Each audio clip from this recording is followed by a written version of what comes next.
De Spanjaarden zetten alles op alles om Dokkum te heroveren. En nadat de soldaten zien dat de Hansport amper bezet is, schakelen ze extra hulp in. Een groot leger om man wat optrommelen, plus nog eens 30 musketiers die op een hinder kwamen.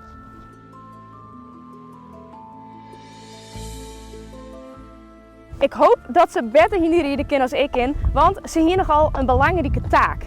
Het doel wie om Dokkum weer om te veroveren.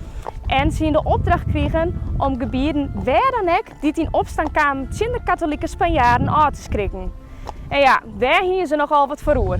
Vanuit Kolm rieden de musketiers op hun hinder richting Dokkum. En dat was een behoorlijke tocht in die tijd. En wat ik me dan afvraag is, wat dachten zij tijdens deze rit? Want waarom hebben ze ja zijn in de Spanjaarden om ze te helpen? Hier ze ook een haat in de protestanten? Of hier ze gewoon zin op te vechten? Of wie het toch een kwestie van vreun helpen?